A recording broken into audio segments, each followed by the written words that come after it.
Oh. Yan nyo. O, di tapos na. O. Ayan. Ha. Decente. Edukado.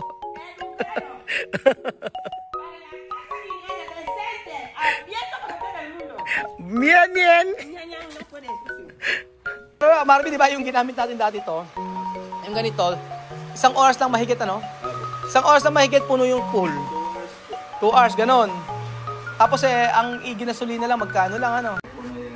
Habang nag-explain po si Marvin sa kanyang mga ginawang kamalian sa buhay.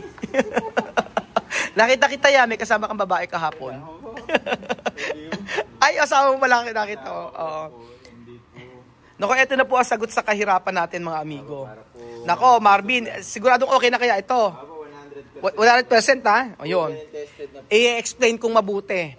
I-explain ko mabuti, mga amigo. Alam niyo po, ito naging problema namin kasi medyo mahina yung balon ng tubig. Oo, yung pump sa sa ilalim, pagka nahihirapang ihalin yung tubig. Ay, si Marvin na nga mag-explain. Tapos po, ito po pong hassle, madalas yung brownout dito sa atin. Brownout. Hindi matutubig. Hindi matutubig yung swimming pool. Pagka nagkataon na dire-diretso yung Apo, at brown out. Ano yun? Okay na, diretso na. Gawin niyo na. Apo, paano ba? Ikakabit na po natin to. Inaantay ko lang pong mayari pong sipsip. Sipsip. Nagtatanggal ka. Apo, puputulin po namin yung supply. Yung saan ikakabit yan? Dito na po, sa loob po. Ito na po ang re-recta ngayon sa poso. Saan yung poso? Dito po yung poso. Tatanggalin yung poso? Hindi po. Ay, hindi na tanggal. Saan lalagay? Saan? Kakatin lang po dito. Kakatin? Tapos po ito ang hiyaharap dito. Tapos ito lalagay? Apo, yun po lalagay. Tapos po yung supply po nun, itatap dito. Paano yung kabila? Sarado yun? Sarado lang po. Sarado yan. Ganun. Wala naman pong, wala naman pong komplikado. Walang komplikado? So tatanggalin to, iharap dito. Pati yung poso? Hindi, yung poso po kahit ganyan po. Ganyan yung poso. Ito lang. So ang ginagawa natin ngayon, tinatanggal yung tubig. Dinadrain namin yung tubig. So dito yung motor. Kayo. Oo nga, kasi ang problema kasi, Marvin, di ba, pagka di kuryente, mas mahal pa sa kuryente. Pag nagpapatubig tayo ilang oras, kunyari hapon, hanggang kinabukasan, di ba? Sobrang lakas sa kuryente, no? Malakas na kuryente, hindi naman. Hindi naman, kaya lang compare dito kasi, sir, 3 hours lang siya magkarga ng tubig. Ang kinukonsumo niya lang niya, 115 gasolina. 115 gasolina. O sige, ganun. I-explain natin. So, ayun po mga amigo. Kapag ka po kasi nagpapatubig kami, halimbawa na hapon, hanggang kinabukasan po yun, sobrang tagal po para po matubigan. Ang gusto po namin ganito, mga amigo. Ang gusto ko po na tubig ay fresh water. Ayoko po lagyan ng chlorine. Kasi ang gusto ko po kasi yung tubig po dito sa amin sa probinsya, mga amigo, sobrang linis po. Iniinuman po namin yung poso. Malinis talaga. Kaya nga lang po, sobrang tagal kapag di kuryente yung ginamit namin. Kaya ang gagawin namin, hindi gasolina. So, sa halagang 150 pesos, sabihin lang 200 pesos, makakapagpuno ka na ng isang pool. O diba? Napakamura. O sabihin mo ng 200. Di mas okay sa kuryente ang gumagana kaysa motor. So, yun po. Kaso, ano naman ba siya, mame? Pinatawag ko na ka para tawagan ka, para i-video ka. O, ayan, binibidyo na kita. Ano gagawin? Aceite, Mesias, aceite. Casa Guineana tiene que estar limpio. Marami daw mantika. Ginawa, nilaban ang... nilaban... Como Lebanese. Gaya ng mga Lebanese, inilalabas lahat ng mga ano. Tawagan ko na siya. Pero wala ganito, video mo ako na makita nila yung dapat ganito. Marami daw kasi mantika. Wala na mantika pag ganyan. Mantika ganyan pala dapat, ano. Diyos mio, kayang-kaya ni Tia Celsa no? Kayang-kayang ganito ang yan nyo. Di tapos na. Ayan. Decente. Edukado. Para la Casa Mien, mien! Niya, no puede, sucio. No queremos sucio aquí. Baka daw madumi. Ay, oo, mantika nga. Mamantika. Parang mukha ni Kuya Raul, mamantika. Oo nga, chamame. Tiene aceite. Oo. Ginawang pahira ng ano.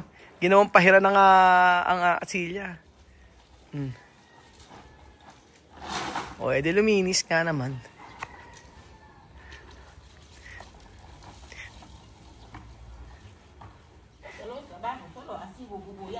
No mucho trabajo. Ayan pa mga amigo, meron naglalaba. Nilalaba ng upuan. Ibinilad. Marami daw mantika.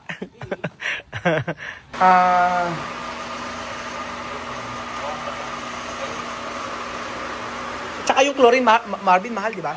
Hindi na po natin i-chlorine. Oo, hindi na namin i-chlorine yan. Kaya pag may nag-check-in, fresh from the ocean po ang ano nyo. Ay, fresh from the farm. Ay, fresh from the tubo pala. Fresh from the pipe. Oo, fresh from the pipe po ang ano. Pero tatagal naman ba yung motor na yan? Ako. Tatagal ng 2 taon. Tatagal naman po ito siguro mga 2 linggo. Bahala ka, yung project natin, magusiraan, Marvin. Magcharot ka. yung mga ano natin, yung mga kliyente natin. Baka sabi ni Marvin, 2 linggo lang pala tatagal yung motor na to. Pero Marvin, di ba yung ginamit natin dati to? Yung ganito, 1 oras lang mahigit, ano? 1 oras lang mahigit, puno yung pool. 2 hours po. 2 hours, ganon.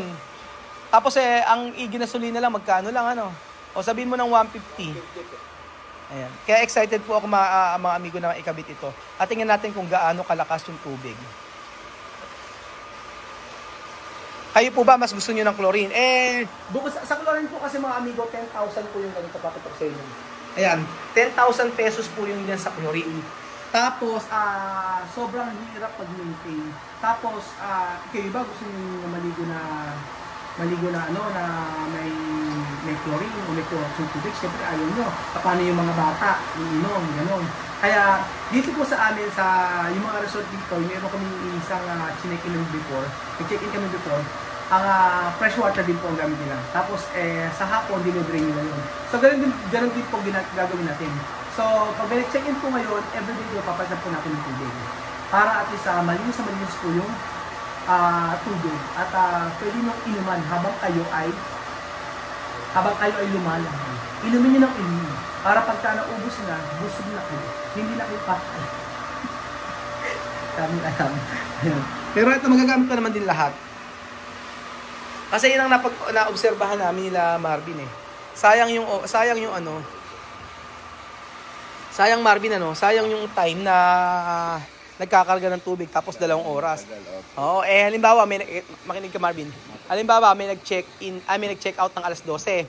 Alas 2 pa yung check-in nila. So, gaano katagal i-drain? Yung ganito po. Oo, yung i-drain natin. 1.5 hour lang naman po ang drain. O 1.5 hour ang drain. O sabihin mo ng alas 2 kadalasan naman kasi yung mga nag-check out alas 12 wala na sila dito, no? Minsan alas 10 umuwi na sila, ganyan. So, ang gagawin natin ay i-drain agad natin. Ano Marvin? Drain agad natin pagkayari patubigan natin. Tubigan po. Tubigan. So, ayan mga amigo, pakita natin. Gagawin na ni Marvin ang mga matitinding komplikadong nalalaman ni Marvin sa pagtutubero. Na dating nang mamasahe, masahista, nga kaso hindi pala siya doon mapupunta. Tubero pala si Marvin at electrician at tile fixer. Kung ano yung pagagawa niyo. Kung ano yung ipagawa niyo na po. Wag lang bata. Wag lang bata. So, ano pa bang inaantay niyo? Magpagawa na po kayo sa amin ng resort, ng swimming pool, ng bahay. Kahit po simenteryo pwede, di ba? Pwede po. Puntod. Kahit puntod. Kahit ano po, basta po wala tayong tinatanggihan. Wala tayong tinatanggihan, lahat pwede pagawa. Kung sabihin na... Sa kabila. Ayun. So, abangan po natin mga amigo yung paglalagay natin ng tubig.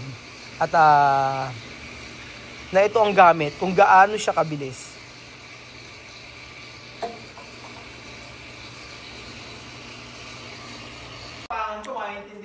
Ano ba sabi? Chami, ano ba sabi mo? Explicar. Ano sabihan? Nano saguni.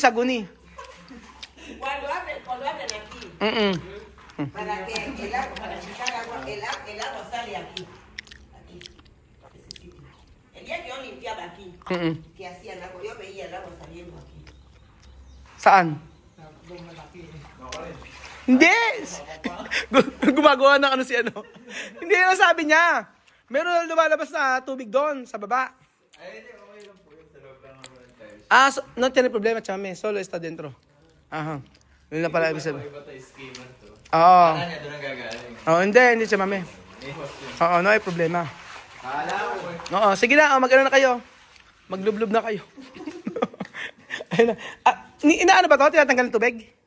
Tinatayo po muna. Kala ko, testing. Titigasin natin. O, sige. Chamami. Sige, magkape ka na nga lang, chamami. Magkape ka na nga kung ano mo dyan. Tika rito.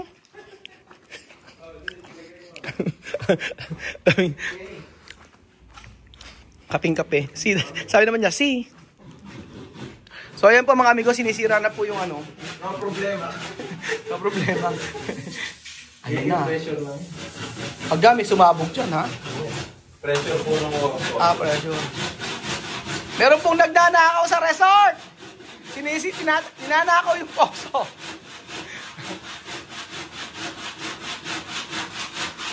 Ito po yung solusyon sa ating problema. Pagbabago sa resort. O yan.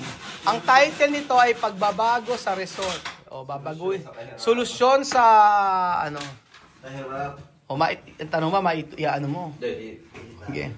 Meron pong pumutok na Kaya ba today? Masisira yan. Nako, matigas na yan. Kaya ba? Ipihitin? Kaya po. Hindi, wag na. Ano ba yung yabi tubo? Tanggalin na lang natin ito tapos elbow ka na lang pag ano. Ayan, talino talaga si Marvin. Para hindi na natin pihitin. Yabi tubo. Saan mo, nag-aaral ka ba ng tubero? Hindi po.